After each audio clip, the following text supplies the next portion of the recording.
तो भाई हमारी क्लास 10 वाली बच्चों पार्टी अब आपके हाफ ईयरली एग्जामिनेशन बहुत ही ज्यादा करीब है। मैक्सिमम स्कूल्स में आपके half yearly examination by the next month के फर्स्ट वीक से स्टार्ट हो जाते हैं, यानी कि सितंबर के फर्स्ट वीक या सेकंड वीक से स्टार्ट हो जाते हैं। और आपके पास अब बचे हैं 30 से 35 दिन और ऊपर से आपकी अभी अभी जो होता है गर्मियों की छुट्टियां खत्म हुई हैं और जो होता है थोड़ा बहुत एक महीना गुजरा है, लेकिन उसमें इतना ज़्यादा मतलब सर कुछ मन नहीं हो रहा है, कुछ सिलेबस नहीं कंप्लीट हो पाया है और चीज़ें बड़ा ही स्कैटर सी लग रही हैं। अब हम अपने हाफ ईयरली के लिए कैसे तैयार करें आपके नेक्स्ट 30 डेज में, आज की वीडियो में हम पूरा का पूरा वही प्लान समझाने वाले हैं और आपके लिए एक बहुत ही खतरनाक सा चैलेंज होने वाला है।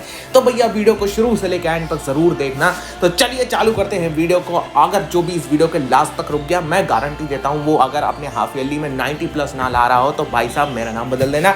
लेकिन भाई अगर आप ये वीडियो पूरी देखते हो, चीज़ों को फॉलो करते हो, चीज़ों को समझते हो, अपने इस भाई पर भरोसा करते हो तो आप बिल्कुल हाफ ईयरली में पढ़ रहे होगे। सिर्फ और सिर्फ हाफ ईयरली नहीं, आप अपने बोर्ड एग्जामिनेशन में भी बहुत अच्छा पढ़ रहे होगे, क्योंकि इसमें मैं आपको बहुत सारी चीज़ें और बताने वाला हूँ। तो चलिए चालू करते हैं वीडियो को। Let's go straight to the plan. तो भाई जनाब ये रहा हमारा 30 डेज का हाफ ईयरली का पापा स्ट्रैटेजी है जनाब। इसके अलावा इससे बढ़िया कोई स्ट्रैटेजी हो नहीं सकती है, क्योंकि इसमें बहुत ज़्यादा चीज़ों को मैंने बैलेंस करा है। अब देखो भैया, आपका स्कोर है कि हाफ ईयरली में अच्छे मार्क्स लेके आने हैं, ठीक है। हाँ, कैसे करके करना, देखो सबसे पहले मैं बताता हूँ कि टिपिकली हर स्कूल का क्या सिलेबस होता है। मैं अब हर स्कूल, आपके स्कूल में तो आया नहीं हूँ यार, ना मेरे को सारे स्कूल्स के बारे में पता है, तो मैं जो एक टिपिकल सिलेबस होता है हर स्कूल का हाफ ईयरली का वो मैं बताता हूँ।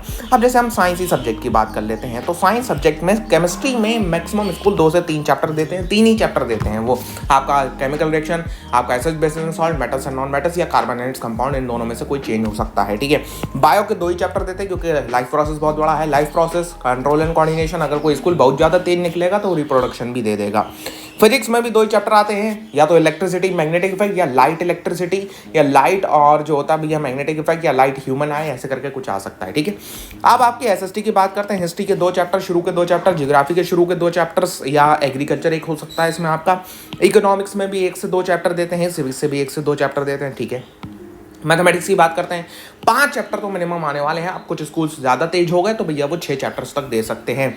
इंग्लिश हिंदी में भी 5 ही 5 चैप्टर्स आने वाले हैं। ओके सर, अब टोटल ऑफ अगर हम सारे चैप्टर्स को जोड़ दें तो भैया हमारे बैठते हैं टोटल ऑफ कितने चैप्टर्स सर? 30 चैप्टर्स बैठ रहे हैं हमारे। अब 30 चैप्टर्स के लिए हमारे पास 35 डेज हैं सर। 35 डेज कहाँ से आ गए? क्योंकि भैया सितंबर के आपके जो होता है वो कौन से वीक में, फर्स्ट या सेकेंड वीक में एग्जाम होते हैं, तो 5 या 6-7 दिन उधर मान के चलो आपके जो होता है हाफ ईयरली एग्जामिनेशन होने में। अब जरा सब्जेक्ट वाइज प्रिपरेशन स्ट्रेटेजी की तरफ चलते हैं। सबसे पहले हम बात करते हैं यार साइंस के बारे में। साइंस में तुम्हें क्या करना है? साइंस में देखो सबसे पहले होता है कॉन्सेप्ट और दूसरा होता है डायग्राम्स एंड एक्सपेरिमेंट्स एंड जो होता है आपकी केमिकल रिएक्शंस, ठीक है। अब साइंस के अगर मैं केमिस्ट्री वाले पोर्शन की बात कर लूँ तो chemistry is all about reactions, ठीक है, ऑल अबाउट रिएक्शंस। आपको रिएक्शंस याद करने होते हैं, आपको रिएक्शन समझना है, उसको याद करना है, उसको दिमाग में रखना है कि कैसे क्या हो रहा है, डबल डिस्प्लेसमेंट कैसे हो रहा है, क्या हो रहा है, कैसे हो रहा है, ठीक है।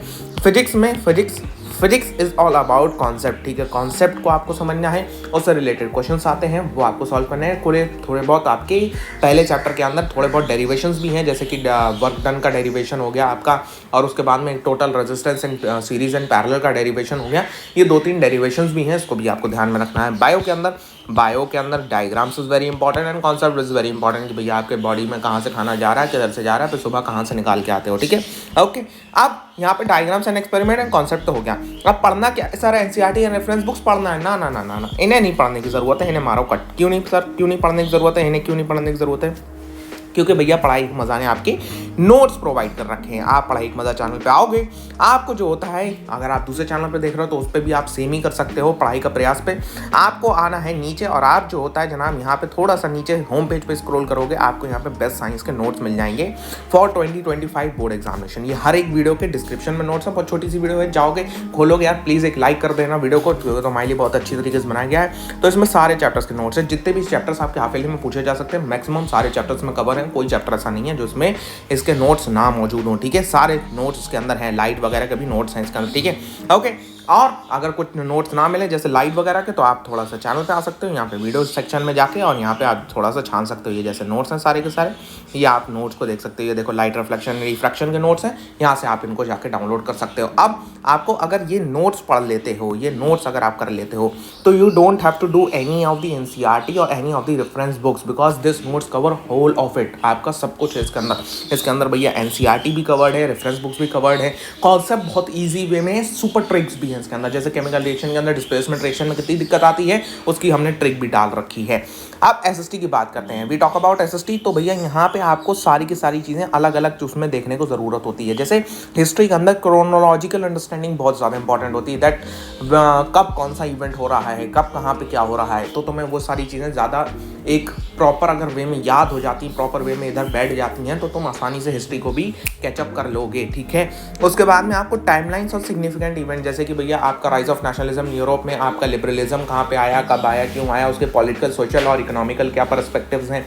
ये बहुत इंपॉर्टेंट क्वेश्चन है, ये हाफियली में आ सकता है। लिबरलिज्म का हो गया टॉपिक। उसके बाद में जो होता है आपका unification of Italy, unification of Germany, unification of Britain, Balkans region का क्या था। उसके बाद में आप नेशनलिज्म इन इंडिया पे आ जाओ। नेशनलिज्म इन इंडिया में आपका जो होता है सिविल डिसोबीडियंस मूवमेंट और आपका Rowlatt act, national non cooperation movement हो गया। उसके बाद में आपका जलियांवाला बाग मैसेकर हो गया, ठीक है, कहाँ हुआ था, कैसे हुआ था, क्या हुआ था, उसके इम्पैक्ट क्या हुए थे, ठीक है। उसके बाद में आपका सॉल्ट मार्च हो गया। ये सारी चीज़ें, ये एक आपका पूरा क्रोनोलॉजी अगर आपके दिमाग में बैठ जाती है तो history is all about chronology. अब उसके बाद में आता है ज्योग्राफी। ज्योग्राफी के अंदर आपका चैप्टर एग्रीकल्चर आने वाला होगा, अगर मैं सही हूँ तो, क्योंकि मैक्सिमम स्कूल्स एग्रीकल्चर ही देते हैं, ठीक है। अगर नहीं देना है तो बहुत आसान है तुम्हारे लिए। अगर तुम्हारा फर्स्ट चैप्टर है रिसोर्स एंड डेवलपमेंट, उसमें कोई ज़्यादा ऐसा नहीं है, लेकिन अगर एग्रीकल्चर आ रहा है आपको, उसमें राइस कितने डिग्री टेम्परेचर पर उगता है, कितनी रेनफॉल, 100 सेंटीमीटर रेनफॉल चाहिए होती है उसको उगने के लिए, ठीक है। तो ये आपको वो थोड़ी चीज़ें दिमाग में बैठानी होंगी, ठीक है। इकोनॉमिक्स और पॉलिटिकल साइंस की बात करते हैं, उसमें कुछ नहीं है भैया, उसमें इतना ही है, बस एक स्टोरी है, पूरा दिमाग में बैठा लोगे, ठीक है। और इसके लिए भी आपके सेम ही नोट्स हैं, आप चैनल पे आओगे, you have to go to the home page, और आप यहाँ पे जो होता है भैया ये देख रहे हो एसएसटी के नोट्स, ये सारे के सारे जितने भी आपके चैप्टर्स आ रहे हैं मैक्सिममली उनके नोट्स आ चुके हैं। एग्रीकल्चर वगैरह के नोट्स मैं 1-2 दिन में प्रोवाइड कर दूंगा, ठीक है, उसमें कोई टेंशन नहीं है। अब आते हैं भैया मैथ के बारे में। एसएसटी को अभी थोड़ा सा और ट्रिक बताता हूँ तुम्हें। मैथ के बारे में बात करते हैं, कुछ नहीं है भाई, सिंपल कॉन्सेप्ट समझो, प्रॉब्लम सॉल्व करो, खेल खत्म, और कुछ नहीं होता इसके अंदर, ठीक है। जिसको मैथ मुश्किल लगती है भैया मैथमेटिक्स बेसिक लेना है, स्टैंडर्ड मत लेना। अगर तुम चाहते हो उसके ऊपर अलग से वीडियो तो मैं बता दूंगा। अब एसएसटी की ज़रा टॉप सीक्रेट के बारे में बात करते हैं। टॉप सीक्रेट क्या है? एसएसटी के अंदर जो इंपॉर्टेंट चैप्टर्स हैं उसकी बात सुनो। एसएसटी के अंदर rise of nationalism in Europe, nationalism in India बहुत ही एलाइड चैप्टर्स के अंदर आते हैं। इनमें से मैक्सिमम क्वेश्चन सिर्फ तुम्हारे हाफ ईयरली में नहीं, बोर्ड एग्जामिनेशन तक में पूछे जाने वाले हैं। बाकी ये सारे चैप्टर बेकार हैं, ठीक है। और उसके बाद में print culture in the modern world, resources in development, minerals and energy resource, तुम अगर इसका स्क्रीनशॉट ले सकते हो ले लो, ठीक है। ये तुम्हारे बोर्ड एग्जाम में बहुत काम में आने वाला है, तो तुम्हें उसी वे में अगर अपने आप को प्रिपेयर कर लो। पॉलिटिकल साइंस में पावर शेयरिंग है, लेकिन ये एलाइड चैप्टर नहीं है, इसमें ज़्यादा मार्क्स का नहीं आ रहा है। तुम सोचते हो ये बहुत इंपॉर्टेंट चैप्टर है, इसमें ज़्यादा मार्क्स का नहीं आता। जेंडर, रिलीजन एंड कास्ट सबसे ज़्यादा मार्क्स का आ रहा है। मिनरल्स एंड एनर्जी रिसोर्सेज, ओ ये सबसे ज़्यादा मार्क्स का। रिसोर्स एंड डेवलपमेंट, उसके बाद तुम सोचते हो एग्रीकल्चर ज़्यादा मार्क्स का है, मिनरल्स एंड एनर्जी रिसोर्सेज ज़्यादा मार्क्स का आता है, ठीक है। और इसमें इकोनॉमिक्स में sectors of the Indian economy और मनी एंड क्रेडिट, ये दोनों के बीच में ये सबसे ज़्यादा मार्क्स के पूछे जाते हैं। तुम अगर जाके ब्लूप्रिंट देखोगे मेरी वीडियो, तो उसमें मैंने बहुत डिटेल के अंदर बताया है।